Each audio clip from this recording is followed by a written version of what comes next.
you said that music is a language. I have a big conversation with myself because nobody else would answer me, so I'm trying to conduct this with you now. Is music really a language? Can you really say exactly what you want with music and expect somebody else to understand? I mean, when we listen to, the adagio of the quintet for strings of Schubert, everybody will start crying. But do we cry for the same motive? Is it, is it a death? Is it music? Is music about emotion or is it about ideas? I think it's about both. Okay. And the wonderful thing of this language is that it's a language that when the performer communicates something, this performer is communicated something from his or her own world of ideas, is projecting her present and all past, projecting something audience, and that is interpreting this message also determined by their culture, their age, their circumstances. So that message that I sent is reinterpreted by the audience and resonates in the audience in some way to cause emotion. I'm going to ask you... It means you... that everybody... No, go ahead. Go ahead. Tell me. No, go ahead. It means that there are many ways in which we are communicating, because there is the communication that exists between the performers on a stage, between each one of them, between them, the performer of the communication that exists from the group of performers as a group to the audience as a group, and also there are arrows of communication between each of the performers to each of the audience. So there are like infinite ways in which communication is happening during a performance, because the message is interpreted by each of the audience members in a different way according to their culture, age, and emote with many factors. So it's like this message is very beautiful because it can be adapted kind of. When you are communicating something, is multiplying in meanings in the way, in the moment that you like, how do you say lanzar in English? When you launch. When you launch that sound, a hyphen idea, this is kind of transforming into many other ideas when it is received. Keep that thought, because I'm going to... a question. Yeah, go ahead, Juan. About the music as a communication tool. Would it work for different styles or genres of music? When you see, for example, in jazz, it's very different, because in jazz, I think that the song or the music belongs more to the interpreter than for the composer.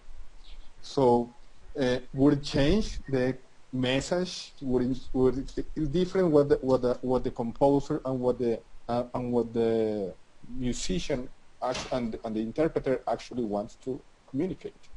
Would it work for classical music? Would it work the same way to lead Latin American art song? I think there is am I clear? Yes, kind of. Yeah, I think there is a sacred triangle that determines the communication in music, and this triangle is formed by composer, performer, and audience. Traditionally, during the 19th century, during the Western classical music, this triangle was not the main characters, the main roles were played by composer and performer, and the audience was kind of, and the king of that was the composer. So everybody had to respect the word and the thought of the composer, and we were on our knees bowing to the composer, idea. But in nowadays, this triangle is, and the roles of each one of these actors is changing. So it's equally important what the performer and what the composer and what the audience and the participation. I don't know if it's clear also. Sometimes because of the English language I cannot pass all the idea. But I think the difference between classical music, popular music and folk music is also, we can feel that difference when, because of the importance that each of those actors plays. For example, in classical music, traditionally until 19th century, 20th century, it was more important the role of the composer. In popular music, probably is more important the role of the audience, or they play more prominent role. And in jazz, is the performer also is even a little bit more important than the composer, because the performer is more, has more freedom.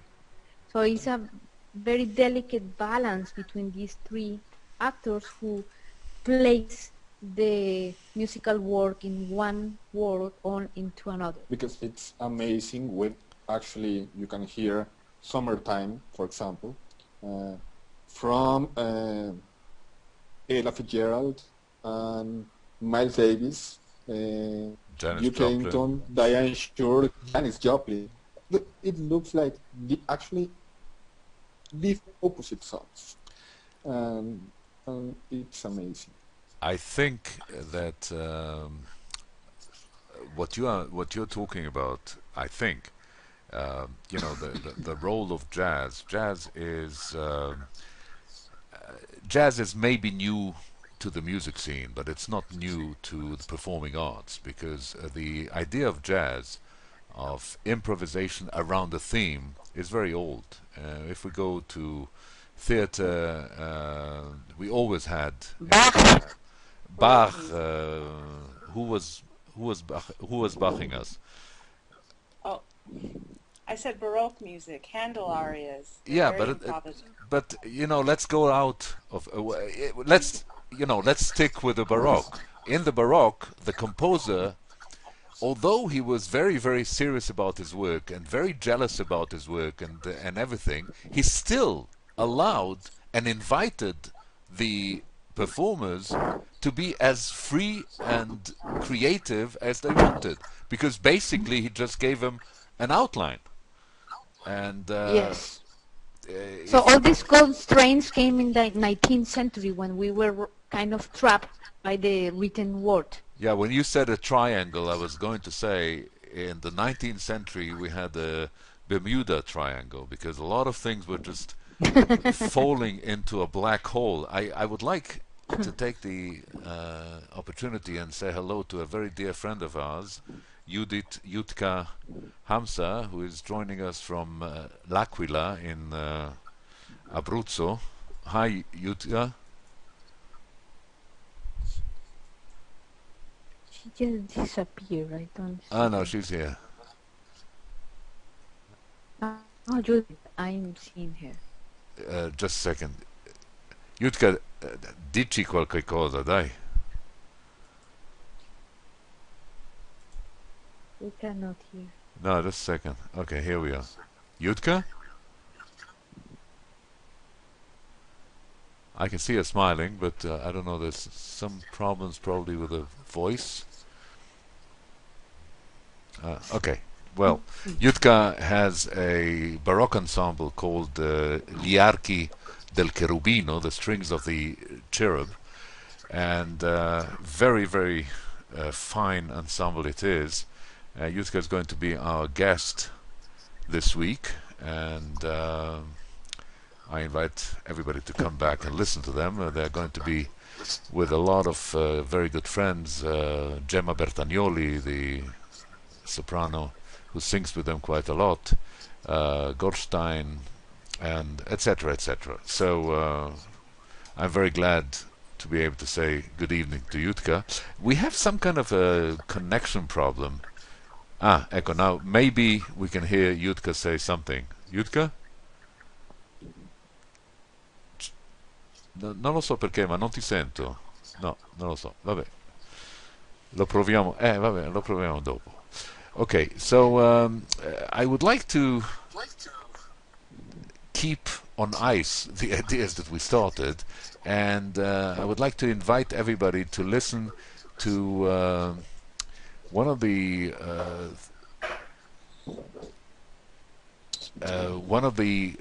pieces of music that I asked you to prepare for this evening, and the piece I'm talking about is the first one that we're going to listen to. It's Marlos Nobre, and there's a story that goes with it. It's Denquist da mulata desinteresada. Desinteresada. Tell us a little bit about That's it. a very nice song because it's like about, it's a man who is trying to conquer, to win the love of a woman, a mulata woman. So he tries to conquer her heart, giving her presents and things, very expensive things, and she never takes care about it. Like, she doesn't care about presents, not about the guy. But finally the guy decided not to give her presents, but to take his guitar and sing for her, and that's when she really melts. Okay. So because of this, But that's how it works. that's how it works sometimes. Thank you very much. I was wondering how it would work. I have to learn how to play guitar. So That's good. so get rid of So all the. finally, so that's the poem in saying that, and finally this guy is desperate and is screaming like, I don't care about, you don't look at me, you don't da da da. That's what happened in the song. Okay, I'm going to mute everybody so that we don't have an echo while we listen to it. And here we go. The love song to a mulata who knows better than to accept all the presents of this world, but then melts to the warmth of a beautiful song. Reminds us a little bit of Orfeo charming all the people in the demi-monde. Here we go. So I am going to mute everybody and myself, and here we go.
Okay, we are back.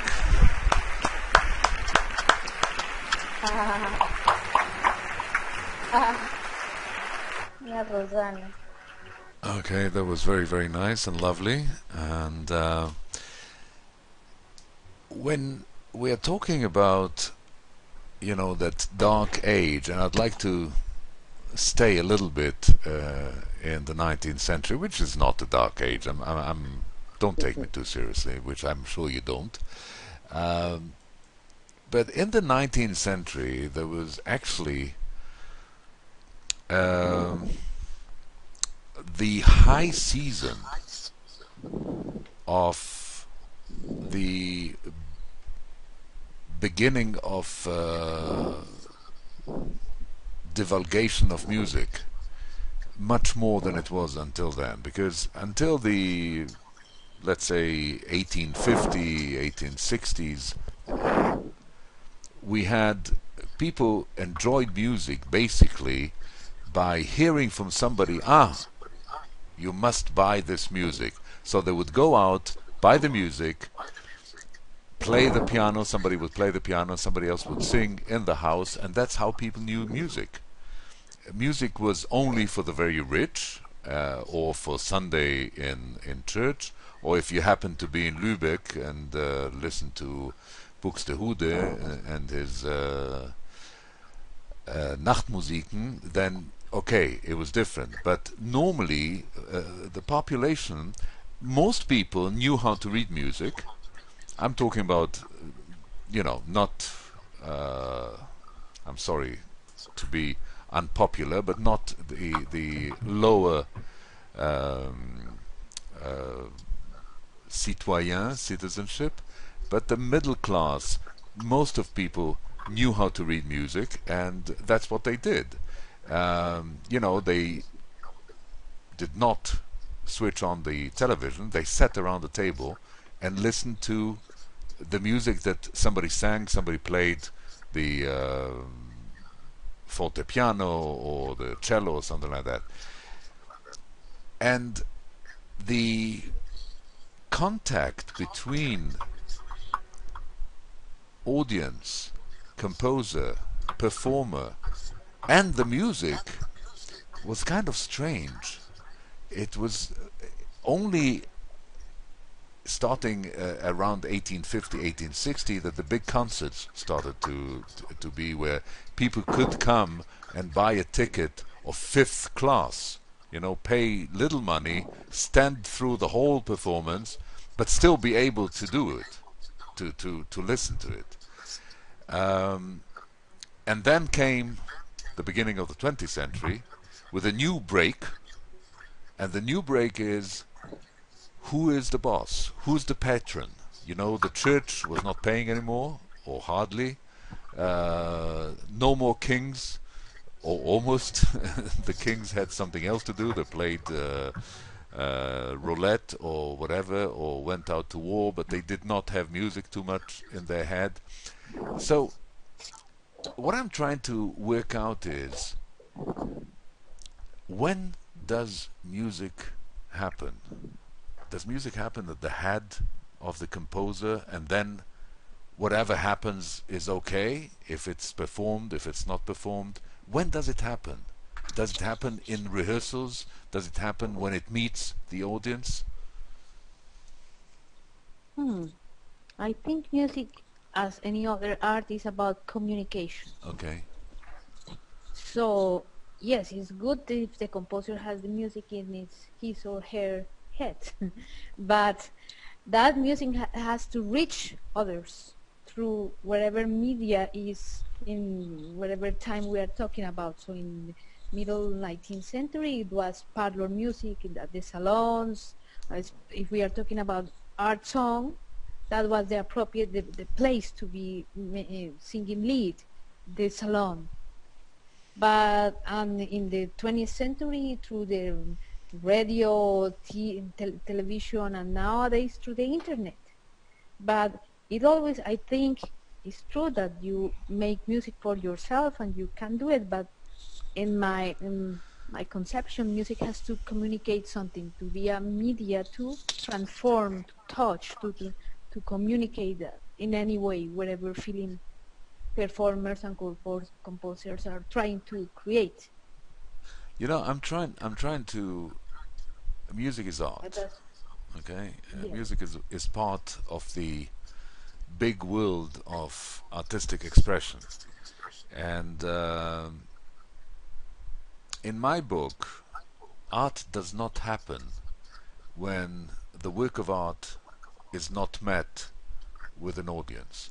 If there's no confrontation between the work of art and an audience, there's whatever you want. There's a kind of a hidden communication, a wish, a desire, whatever, but it doesn't happen. It's not art. And I'm trying to understand what kind of um, dress does music have when it's performed in rehearsal? Is it music already? Is it perfect? When you rehearse with a pianist or when you rehearse with let's even start before that. When you start a Sitzprobe, you have the manuscript for the first time, you see the music for the first time, and you sit down with it. How do you start communicating with that music? How do you start talking to it? When I'm in that position very often because I'm doing music that is new music or music that never had been performed. So I think the communication starts right away between composer and performer. When I have the manuscript in my hand and I start studying that song, I'm talking now about songs because I'm a singer, but it could be a violinist, a pianist. But for me, communication starts with the text, the poetry, because remember, in art song, we are not only in art song, in song, period. We are marrying two very powerful communication, if I could say, tools or media that are the spoken word and the music, two very powerful languages. So when I start discovering the poetry and how this poetry enhances its meaning with the music and all the intervals that the music has, I'm establishing the first point of communication that is between composer and me as a performer. What So this happens at that point? is I think for me, but I think Rosanna, De Mari, and Karina, all they can also tell us what they feel, because it's about feeling. Is you first of all like it or you don't like it, or you have a first, like when you meet somebody, when it's like love first sight. So you say, oh, I love this poem, and I love how this music, how this music gets to put it like marries this poem. So you like it or you don't like it, and this liking or disliking is depends of many factors: my age, my culture, whether I'm my moment in life or whatever, all my background. So is determined by many things. So that's the first moment of communication. Sometimes we have the right, the luxury to say, okay, I don't like this, I will not perform it. Or sometimes we have to do that because it's a requirement. Somebody hired us to sing this piece, so we have to learn it. And more often than not, at least for me, when I start with something that is not, I don't like it very much, in time, rehearsing, the love is born. So love is born of knowledge. So as when I rehearse more and practice more and I get to know more this piece and poem, I start liking it more and more because I I discovered these more things. I would like to stop here and draw a line on the beautiful sentence you just said. Love is knowledge. Gli archi del cherubino, the strings of the Cherub, which is the name of the ensemble of Yutka, comes from. I guess you all are familiar with what Cherub is, right? Cherub is a second-class angel. He's not a first-class angel. He's a second-class angel. And he's always depicted with the face of a child. But what very few people know is that the cherub is blessed with knowledge. And through knowledge, he can transmit love. Non lo so se lo sai, Yutka. I'm sure that you know it, Yutka. But anyhow, it's something that people are not very well known with. People talk about the voice of an angel. Cherubs have knowledge. That's, in the mythology, we have always people talk a lot about a face of a cherub and the body of a lion or I don't know what. So knowledge is love is something that I would like to really stop a little around it.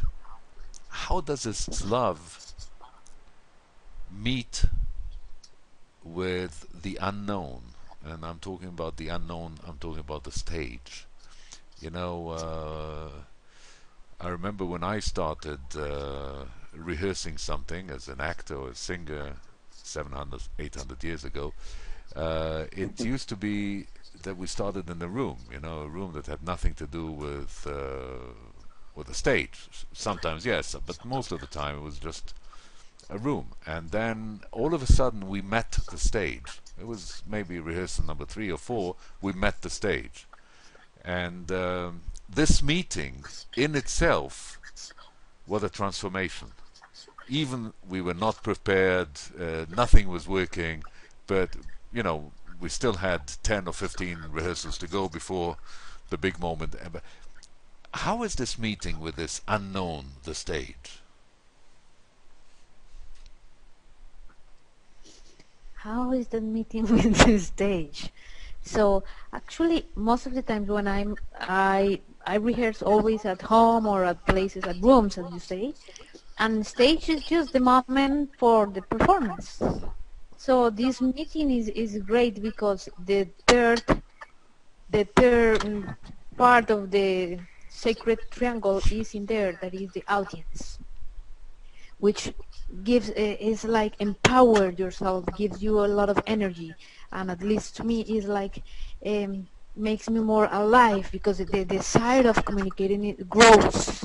So I feel like this feedback that gives me a lot of energy. So that's a very powerful place, stage. But it's not because of the stage in itself as a building. It's because of the presence of the audience. But I'm talking before the audience comes in. The first time, I remember when I started off as an actor and then as a singer, I remember meeting the stage, and there was just a stage, nothing else.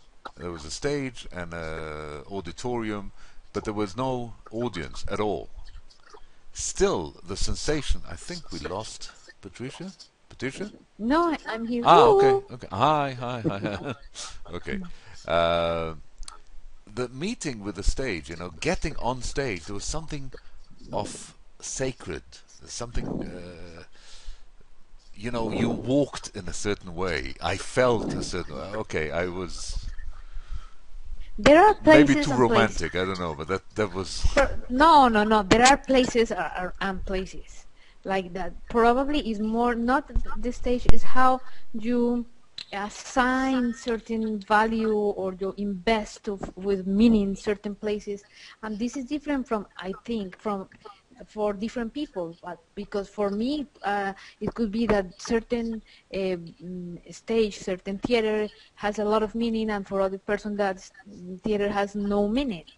So I don't know how, for example, I would like to ask Demari how is for her, because she's a performer too. Geez. That's a really deep question. I think that there are definitely feelings invoked when we meet the stage for the first time, but I wouldn't say that it's something that I can describe really well. Um, you know, I'm thinking about maybe the operatic stage, a stage that has a set on it, that has characters in costume, and I think there's a huge transformation that takes place. Yeah. When we enter that realm. We become even more so who our character is. There's something that comes alive in us, and we forget that we're on stage. We put ourselves in the opera, in the story, and we become real live characters. So That's a very beautiful thing. That also, I really, this is so nice of when all people contribute, because you are bringing to the conversation something important, that is the difference between opera and lead, the art song. Because I think one of the things that makes performing lead very challenging is the fact that we don't have costumes, we don't have, how do you say, escenografía, like design and the, how do you say that? Escenografía, scene, we don't have scene, we don't have costumes, we are just ourselves with no, like almost, as I said metaphorically, almost nude. Just we are showing certain emotions in 3 minutes. The opera people have a 1 hour and a lot of costumes and scene to pass, to communicate something. We have 3 minutes in our song with no costume, with nothing by our bodies and voices to communicate certain feelings. So this is a challenge, and also the perception of the stage is different, because actually most of what I have to do is inside me when I'm singing art song. So I bring the stage with me wherever I go. I don't know if it makes sense. The stage as a place. The setting is in your mind, and yes, you communicate that with an audience. Yes, it's inside. So that's perhaps the reason, because the stage, yes, it's important, but it's not that important to me personally. I have to confess, perhaps for other people it's very sacred and whatever, but for me it's not. It's more about myself, all the world that I bring with me to this particular place that is the stage. I have one question for you all. I may be the only one here who's not a musician. I only sing in the shower, and I'm not a good singer, okay? Not in the shower. But you are tuned. I have heard you singing in the shower, and you are on tune. Oh, she's my sister. She's my sister. She always. Actually, when Dan showed us your interpretation in the Mulata song, when you were talking about this secret triangle, it was so clear at that moment, that secret triangle, because it goes beyond, way beyond the lyrics, and it goes way beyond the language. It was so clear for me, and I'm sure that for you all as well. Which moment was the moment in which the relationship and the love was emerging in that relationship between this guy who was singing and the mulata? So regarding this secret triangle, for me, not a musician, like subject may be the subject, the object, and the action, okay? The subject being or the composer or the performer, the action, the object being the audience. And the action is the knowledge and the love that you were talking about. The action would be the interpretation, because the action is what gives life, that this written exercise within the, I don't know, in the partitura, no, how do you say partitura? Okay, it what gives life to this written lyrics. Okay, so I gave like the action of my secret triangle that I am building now is knowledge, the knowledge that you were talking about. The interpretation is knowledge, the interpretation is the love. Okay, it's so different. Just by me as an audience, I am always the audience. Listen to music, yes, I'm always an audience. Listen to music with love and without love, okay, from the performer, okay? It's so different for me. So when Dan asked you a question about some minutes ago, when does the communication starts within this secret triangle, okay? From me, subject, object, action, okay? Even without the audience, sometimes the object could be the performer, the subject, the composer, and the action, this relationship between the two of them. So am I reading it the correct way? For me, this link between the audience and the performer or the composer, is a question for you, all of you, as musicians, okay? Am I reading it the correct way? Is this information, is this knowledge, is this love, this connection between these 2 points of the triangle? Am I clear? Yeah, love is always the motto, the energy, the things that have the whole thing running. Because if I wouldn't have love or interest, I would not even start looking for this music. I wouldn't spend time trying to decode what the composer is trying to say, and also trying to decode inside myself how I would transmit those feelings. Because actually what I'm doing when I'm reading a poem and I'm reading sheet music, the music and the poem together, I'm trying to see how these feelings and ideas that are written in this paper resonate in my own world, mental, psychological world, and how can I project that to the audience. So it's a movement that goes from the page to my inside mental, psychological world and goes back to the audience. So it's like I'm like a mirror that reflects. It's a play of several mirrors reflecting to each other, from the world of the composer, poet, to my interior world, to the world of the audience. And what we are talking about, and we have been talking about this whole meeting, I think, is about performance practice. Is what it means is how we interpret a certain piece of music in certain moment and under certain cultural values determines how this work is present and perceived by the audience. And this is a very important thing for Latin American art song.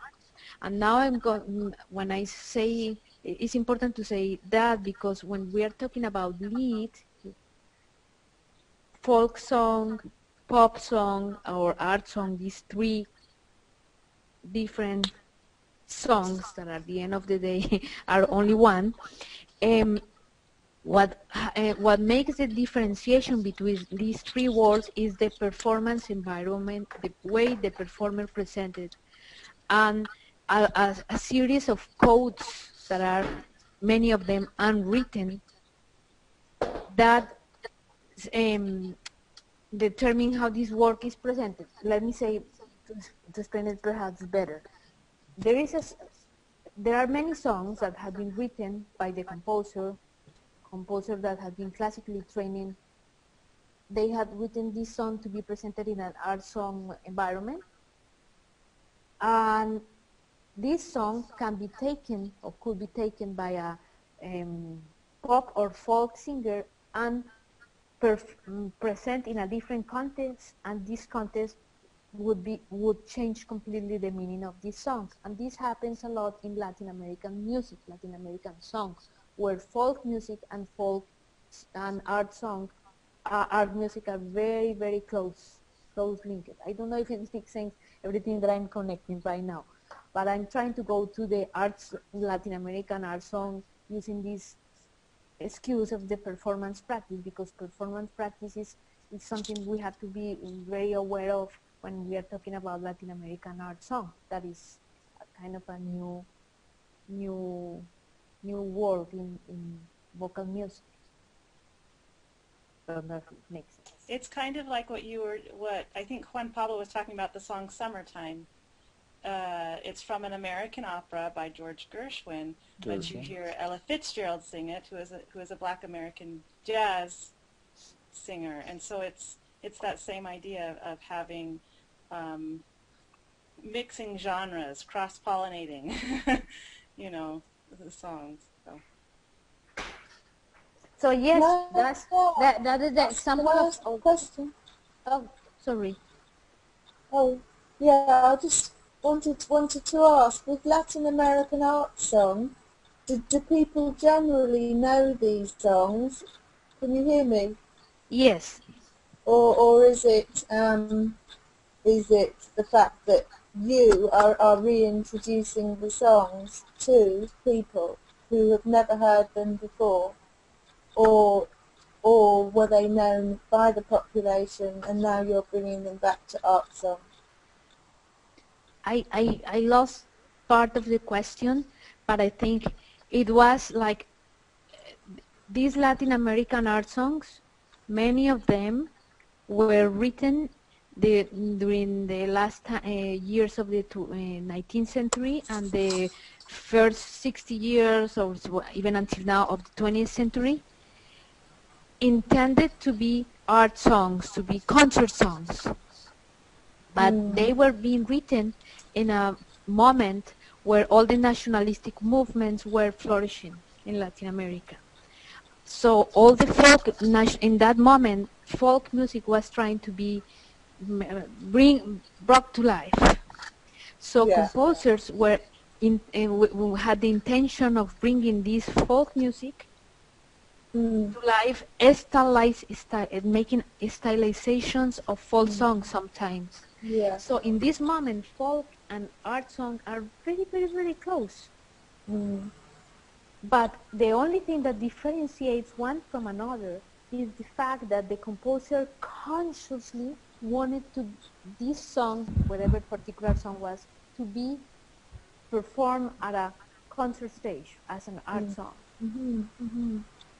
Other songs, but other songs we can take from folk, we, with our training, our vocal technique, or whatever, if we perform those songs in a concert stage with piano and with high pitch, they become art songs. They were originally folk songs. So when we move a little bit from in this work from in the performance practice, it determines the placement of the song as a folk song, art song, or pop song. I don't know if it's clear. Yeah, but it would have to be transposed down for it to become sung in another way. It would have to become suitable for untrained voices, maybe, more lower in pitch. And I'm just wondering if this art song has actually reached the people yet, if it has become famous and now it's becoming pop. There are many of those songs, that the songs that we know as art songs, that originally were folk songs, and also there are some many songs that were written intended to be art songs that became popular as pop folk songs. For example, Se equivocó la paloma by Carlos Guastavino became an international hit, very well-known song, as a pop, because of a pop singer, Joan Manuel Serrat. It wasn't written for, intended to be an art song, but became popular, internationally famous, as sung by a pop singer. And what about Estrellita by Manuel Ponce? Estrellita was also written as an art song, but in that moment that Manuel Ponce was And Manuel Ponce had three different moments, compositional moments in his life. The first one was very French, and in the second moment, he was very influenced by the folk music of Mexico. So this song was written at that moment. So and also, but it was intended for the concert stage. Later, it became very well known among pop musicians, folk musicians, and there are many versions and countable versions in all three worlds of folk and art song right now. So this is a good example that shows us how the song can move from one world to another according to the movement of the agents who produce significance in that world. The agents who produce significance in the world of song are the performers, the composers, the media who spread promote this. But were these composers close to the people, so that the people actually heard the art songs? They were broadcast on the radio, sung by professional art singers. But now we are going to back to dance and comment at the beginning. At that moment, the radio and the TV and all these media we have now, they were not available. But they were so the songs were mainly parlor music in the salons. Yeah. With the Mainly beginning of middle the 20th class. middle and also upper class, where this music belonged at the beginning to the elites. Little by little, they were incorporated elements from folk music coming from the rural areas and getting close to the people. But even Schubert and Mahler and, you know, Beethoven, they've all used folk music. All of the leader composers have used folk music. Well, not all of them maybe, but they used folk songs. Yes, that's true. So, but now also it's interesting to see how all the promotional tools that we have been acquiring with technology and everything during the 20th and 21st century is bringing this music back or bring to the origins, the rural or the folk elements, and also spreading among not only the elites or the bourgeois people, but also making this music like more spread among everybody.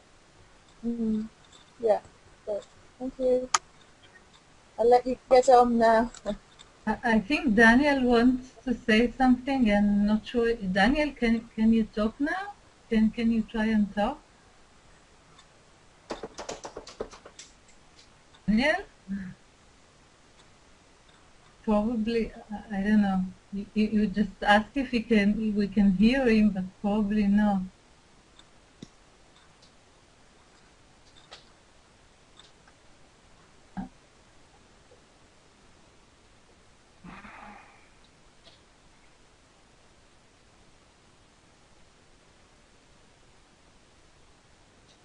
No, we can't hear you, Daniel. No, can't hear you also.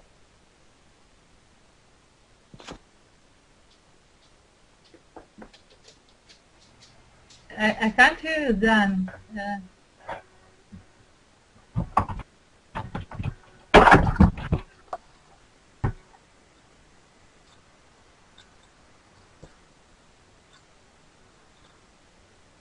Patricia, can you hear Dan? I mean, can everyone hear Dan?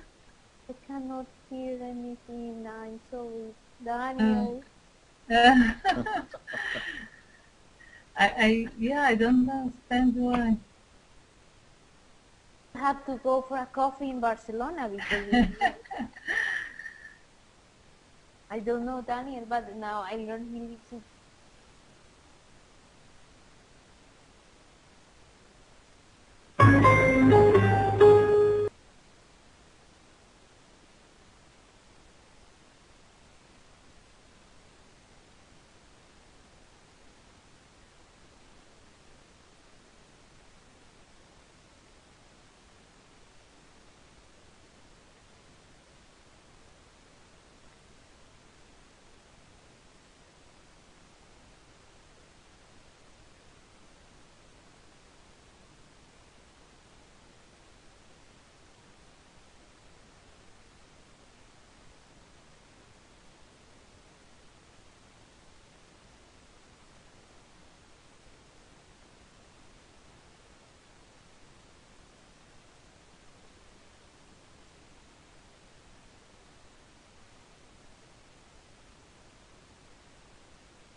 you hear me now? Can hear Can you you. hear Yeah. me now? Dan, hello. Hello. Can you hear me now? Can you hear me now? I Dan? can Yeah. hear you. Yeah, okay. Now, Yes. Yes. can you hear me now, Dan? Yes, yes, I can hear you. Now we can hear Daniel. Okay, Hello. yes. Okay, good evening everybody again. I'm sorry about this. I don't know what happened. I did not block the sound. I have this conversation with the system. The system always says that I'm responsible and I say the system is responsible. So we have this conversation going on. And obviously the system is always right and I'm always wrong. So it doesn't matter what I do. The system wins. It's very good that we now have also Daniel with us. Daniel, we will forgive him. He's not a singer. He's an artist. He's a painter. Very interesting painter. Does very interesting things. And we are going to host a very interesting series called Color. And we'll tell you more when you come and join us to that meeting. And you can join. You have to meet also in the future Mansa when she recovers her voice. She's a very interesting person and a great designer, architect, and very Mantha? yeah, Mansa. Mantha, okay. Sorry about calling you Manca, which Mansa Barcelona. yeah, because Uh, Manca is there in Italian obviously is something that lacks something, and Mantha is something She else. doesn't lack of anything. Okay. Okay. So let's go back and welcome back to U-Sophia, or might still meet online, although the system doesn't want us to meet, but here we are. I wanted to introduce something, but we will do it after we listen to another song. This time, again, you are singing, and you are singing this time with an orchestra. So you will tell us after we listen what we listen to. But I want to introduce something that we have not spoken about. I want to introduce faith. I want to introduce il credo, and to see what part, if at all, does faith, not religious faith, please, not religious faith, what part does faith play in art, in music, in performance? Let's keep that question for later, and let us now listen to I have to share the files again, of course, because okay, just bear with. Cannot see your face. You what? You cannot see my face? You're not losing it. No. Okay. Okay, here you are. You wanted it. Just a second. Can you see me now? No, not yet. Yet. Okay, here we are. Now you can see me. Huh? Oh, Okay. the sun is shining. Thank you very much. Okay. As I left the meeting, all the files that I shared with you left with me. You must bear with me now until they come back to me. I feel myself speaking like Mark Antony in Julius Caesar when he says, "My heart is down there in the coffin with Caesar, and I must pose until it comes back to me." And everybody starts shouting, "Yeah, let him speak, let him speak." You all did see that at the Lupercal I thrice offered him a kingly crown, which he did thrice refuse. Did this in Caesar seem ambitious? When the poor has wept, Caesar has cried. Bear with me, it'll be here in a second. Ambition must be made of sterner stuff, yet Brutus had, he was ambitious, and Brutus is an honorable man. Canción con todos, and Julius Caesar is going to sleep. I'm going to mute everybody again. Please don't forget Il Credo, the faith, and you will tell us a little bit about Canción con Todos and this particular performance, and obviously a little bit about Mundo Art TV. Here we go. I'll mute you all for a second, and myself.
One more applause.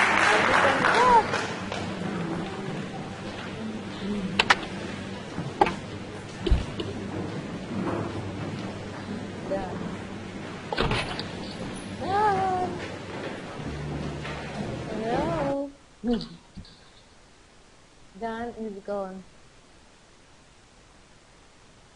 Am I gone again? Yeah, hello. Am I here? Can you hear me? Sure. Okay, Yeah. fine. Fine. Okay, that was very, very nice. And I wanted to ask you something. First of all, who was the orchestra? And who was the Orchestra was conductor? the conductor is the maestro Germán Gutiérrez, and the orchestra was orchestra at TCU, Texas Christian University. It happened last year in October at the Latin American Festival. But this song actually is a very good example of how a folk song can be performed at a concert stage of the Western music. This song, I have a long story with this song because it was the first song I sung when I was 12 years old for a competition. It was the first competition I won. I was 12 and it was singing that song. And this song was, it talks about Latin America and mention each of the countries of Latin America, mentioning the richness of each country and how Latin America has to be unified to be powerful. Something like kind of an continental anthem. So it was when I look back to my roots and the love that I have for Latin America and everything that is related to it, it goes back to my 12 years old age when I was first time sung that song and with no voice training, well, nothing, because this is actually a folk song, and I came back to sing it. This performance was last year, and one of the things I would like to do is to bring to the concert stage some folk music and like kind of make it accessible also to other people and to changing the performance environment. Okay. Hello. Yeah. Hello. No, I Dan? was just listening to what you said, and one thing that drew my attention during the performance of this very beautiful canción por todos is the figure of the drummer, who was dressed completely different than everybody else, who was with a beret on the side there, and obviously like the black point on the white canvas, he was very much present, much more than everybody else who was. Tell us a little bit about this drummer. I actually don't know the name of the drummer. He's a very nice guy, but he was playing a bombo. This is a folk instrument from in South America, very used in folk music. We lost you. Especially from Argentina. Hello? Yes, now you're back. So this instrument is what was bringing a little bit back this song to the origins of folk song that it is, because it was played by a symphonic orchestra, but it still is a folk song. So we wanted to kept this kind of spirit, and having the bombo in there was the thing that would remind people that this is actually a folk song. So you do have a little bit of scenography on stage, not only an opera. That was not no. Actually, this when I was talking before about the art song before is art song. This is not an art song because art song has by definition is a song that has had been composed for the concert stage for being performed by voice and piano or voice and guitar, in which performers and composer, like for example the last song Denguesa Mulata Desinteresada, performers, pianist, singer and composer are at the service of the poem. So all what we are doing is to enhance the meaning of the word of the poem. in doing that, we don't use costumes, anything. That's an art song. This, what I was thinking, was a song, folk song, with orchestral arrangement. So that's different. Yeah, but we But still. I have a question uh, about. I understand like this Latin American art song is like a hidden treasure you have been looking for from country to country, okay? But uh, going beyond the Latin American lead, do you think that the cultural environment in Western countries, northern countries, um, United States, Canada, Europe, uh, is there a growing interest looking for the cultural treasures in Latin America? Of course, I think is that the case. And especially this last part of the 20th century and the first part of the 21st century is a growing interest in the Latin American culture, and there are many factors that contribute to that. One of the, and are you hearing me? Yes, yes. Yes, yes, we hear you. One I'm going factor that to. contributes to it is the fact that, for example, in the United States, that is a big portion of these countries that you are talking about, is there is the existence of a growing Hispanic community. Nowadays, the Hispanic community in the United States is 51 million of people, the 16% of the 20% population, population. Yeah. 16%. So it means that, and it's a growing group, the fastest growing group in the country. So it means that it has a lot of implications in the cultural implications and also economical implications. But it means that this country is looking more and more, paying more attention to the heritage from the Hispanic-speaking countries or the Latin American countries. Also, this is important. Actually, I think it also goes with being Latin America like a biodiversity treasure, ethnical treasure, cultural treasure at this moment, because there are some other issues that are growing within the global agenda, you know. Economic things also, we have Yeah, more prominent presence in the world's economy. So I think all these factors, and also the fact that musicians are also looking for other repertoires. We are kind of tired of singing the same repertoire, the same Schubert, Schumann, and Mozart. That I adore them. I love that music, but it's like kind of the same. Like everybody sings the same thing. So it's nice to look for a refresh the repertoire, new music. I think this is a okay. very good moment for the promotion of this music. I would like to reintroduce something that I spoke about very briefly before we listened to this song. Faith, il credo.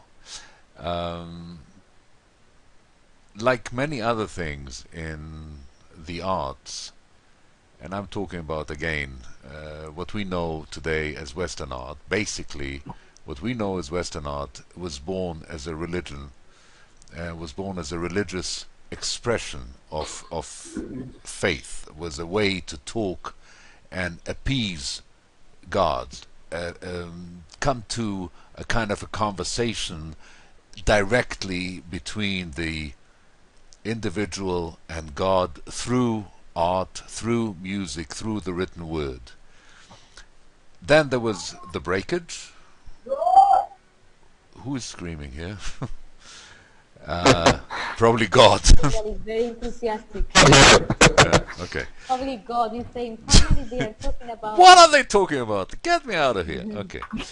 Anyhow, so then we lost the narrative and we lost the icons. You know, once you couldn't do art without presenting religious icons. You couldn't do art without presenting the religious narrative. Then it was broken and it went away. And what is the faith today of music. I'm not talking about art in general. We'll have artists and we'll talk about art, but let's talk about, is there still faith? Is there a kind of a conversation between the here and now and the beyond through music? Wow, what a question! My goodness, it's allowed to make that kind of questions. Everything is allowed here. The only thing you can't do is talk about politics and use harsh words. Everything else is allowed. Actually, I was about to talk about kind of a little bit political, because I think, especially now, I'm talking, bringing the conversation back to the Latin American art song repertoire, is that one of the things that keeps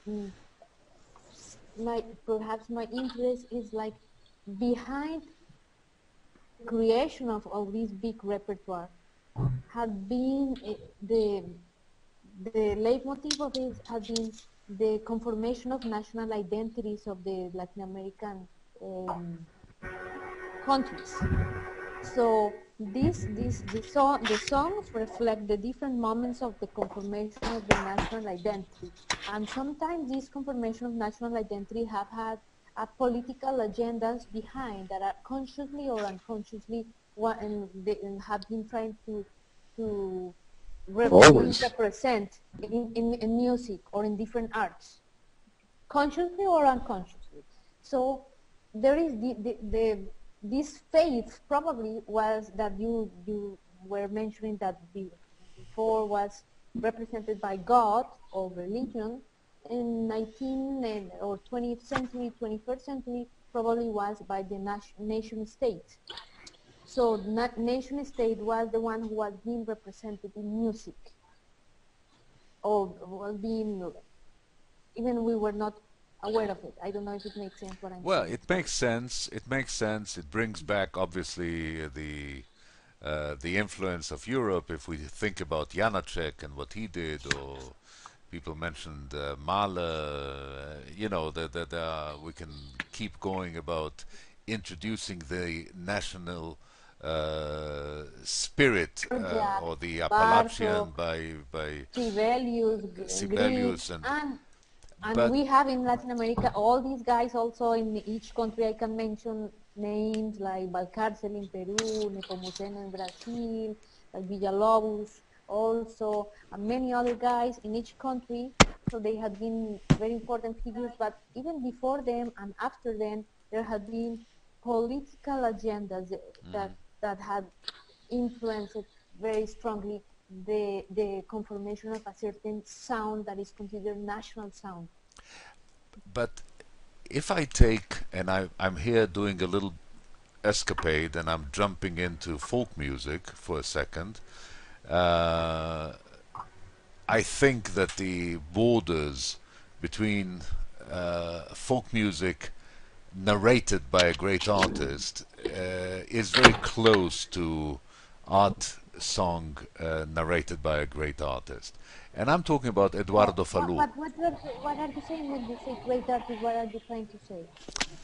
I'm trying to say, I'm trying to succeed to say that if a great artist is a folk singer or a singer of artistic songs or leads or whatever we want to call it. I'm going to mute everybody, and if people want to talk, please raise hand, because otherwise we have a lot of noise here.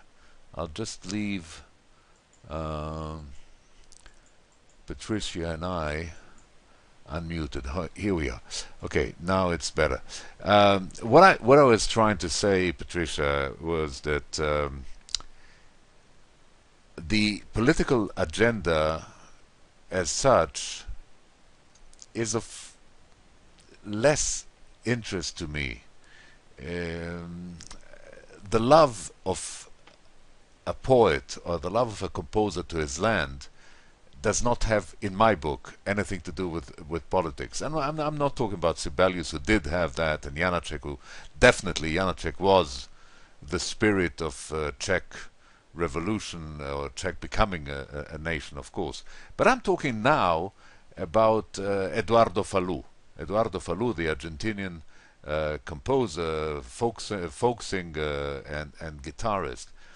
And his music is very much Argentina, but it's the love for the land.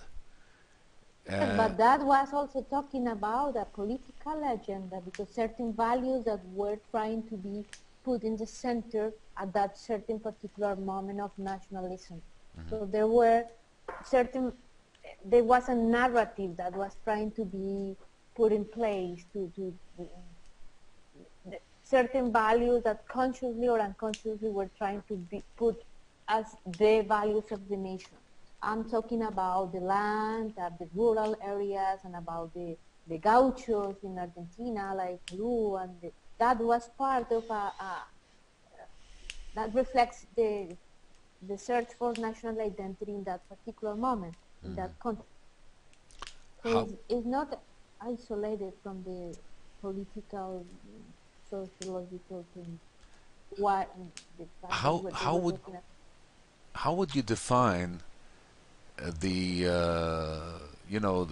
the different phases of the tango? From because in tango you had Argentina 100%. It was not a very nice Argentina most of the time. It was a brutal, violent Argentina of whorehouses, but it was Argentina, very strong, and even when it was introduced through, not even when it was introduced through Piazzolla, it became maybe less Argentinian and more kind of more kind of world music, and it lost a lot of the veracity of the music. But how do you find tango as is it political? Tango, as other rhythms, for example, that were born at the same time, like the milonga, for example, they were rhythms or species that were born out of the encounter of the rural and the urban music. So but we have to have in mind all the time that we cannot isolate music from society. So when the urban and rural music encounter, it was because the societies, both societies were mixing together. So this mix, this encounter was sometimes not easy. That was, as we say, violent. That was conflicted. That was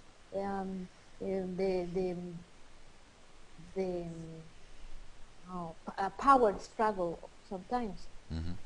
So this is, I think that these rhythms like tango are the result of these sometimes completely violent encounters of different groups of society and different values.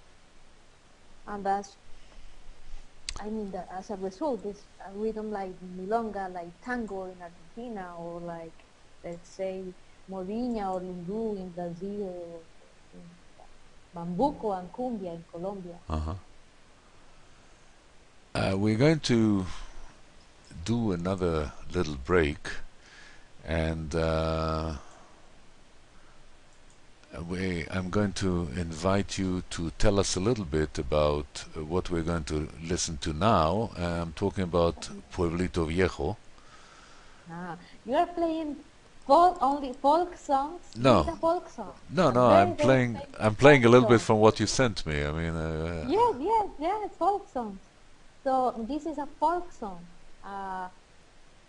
valse by a Colombian composer named Jose A. Morales, and this is a very, very, very well-known song by all Colombians, and it's a love song talking about the love to not for another person, but to your place of origin, your little village, your pueblito, small pueblito. Okay, and who is performing here with you? I don't know which performance are you putting, but probably it is a huge orchestra. Yes. That's the Moscow Symphony Orchestra. Exactly. It was last night in November. Okay. So we will listen to this, and then we will go and listen to something that is very dear to you, that you described to me as a kind of a goodbye, which was not meant to be a goodbye, of a great composer who played with you and passed away. No, he had not passed away. No, he had not passed away. But- He's still alive. So I understood it wrongly. Yes, but it was last time of him on stage because he's very old now and he's not able to play anymore. Ah, But okay. he's still alive. He was born 1921, Jaime León from Colombia. I wasn't going to say the name until later. I thought he passed away. I'm sorry. No. No. Well, he's not Pete Seeger, who sings at 94. He's Pete Seeger still sings and he's 94. But anyhow. oh my God. I just probably that too. Okay, here we go. Patricia and the National Orchestra of Moscow in Pueblito Viejo.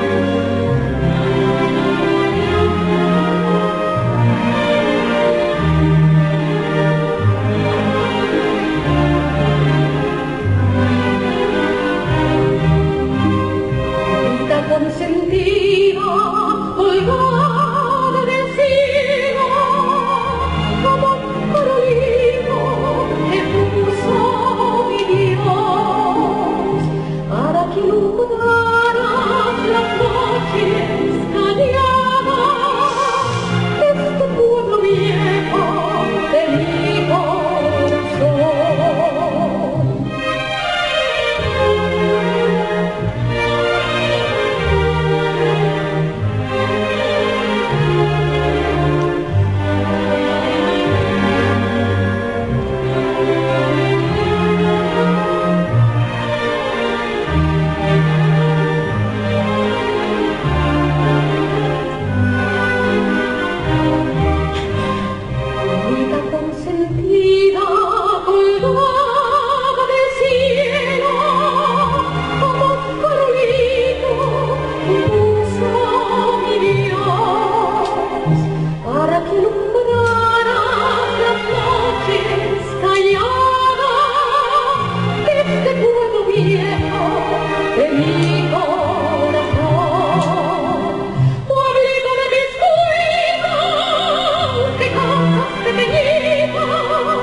Okay.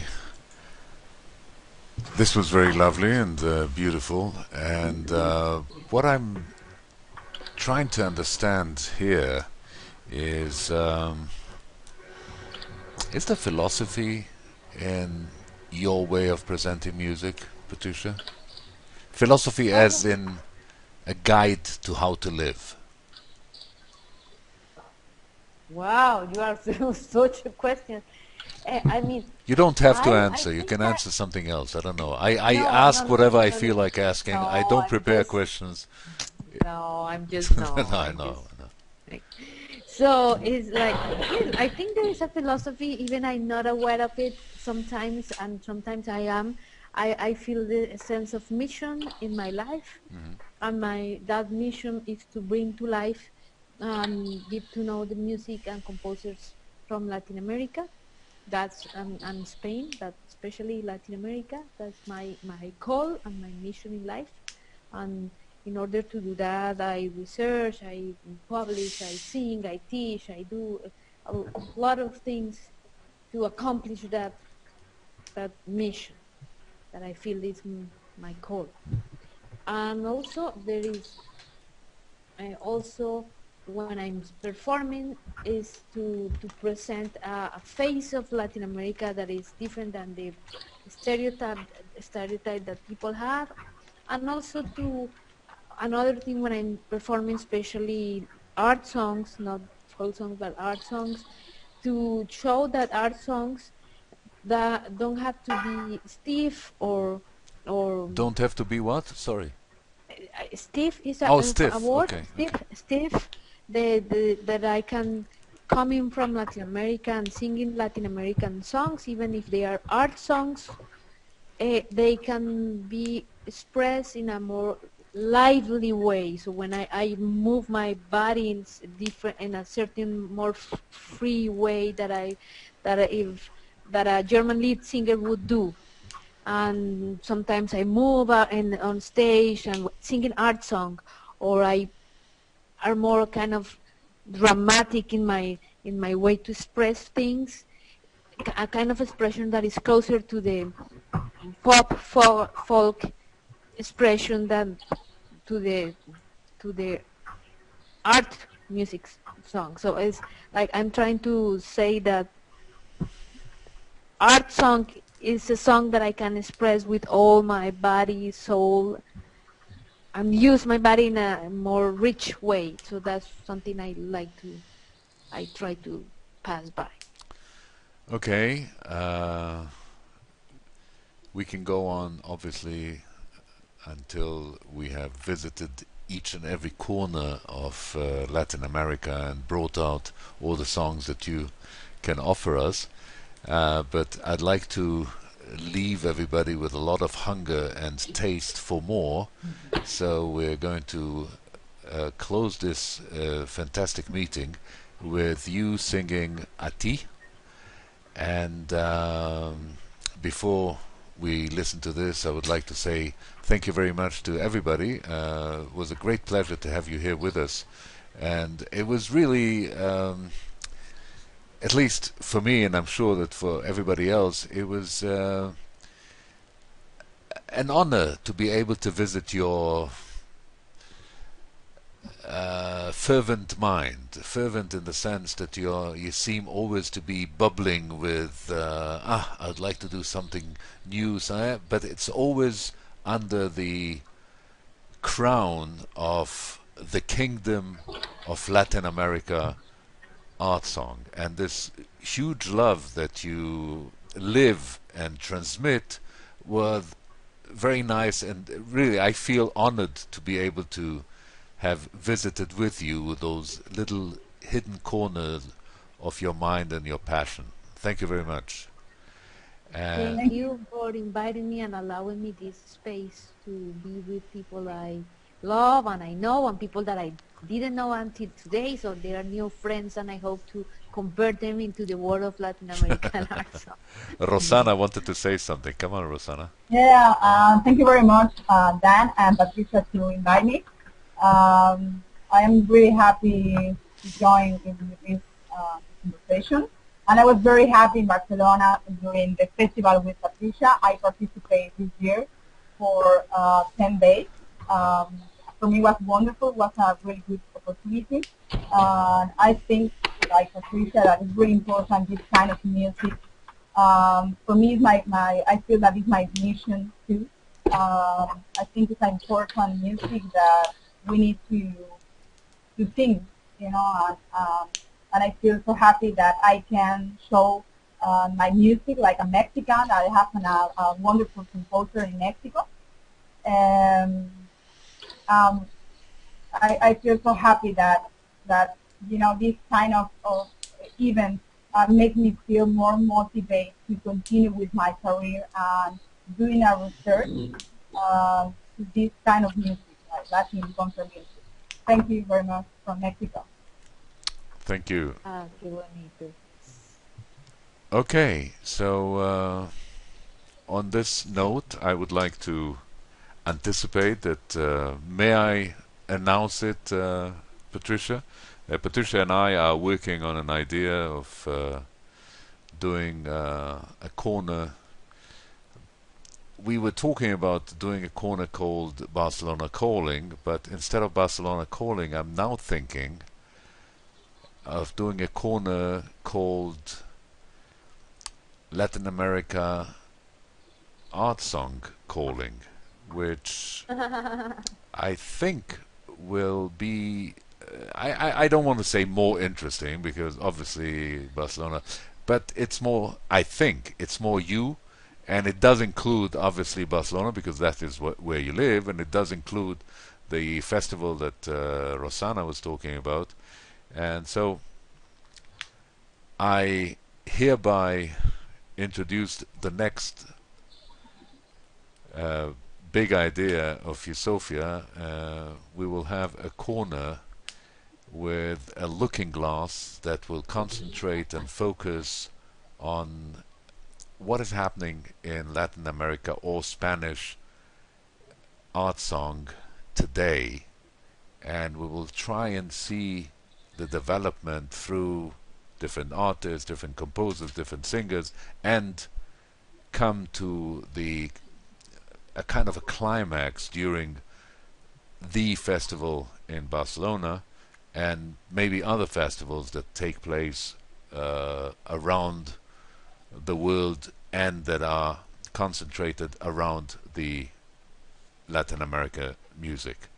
So again, thank you very much everybody for being here with us and for sharing with us the emotions and the pleasure. And again, we're going to listen now to Ati for the last time. I'm going to mute everybody, and hope to see you again at U-Sophia, where minds meet online. Good evening.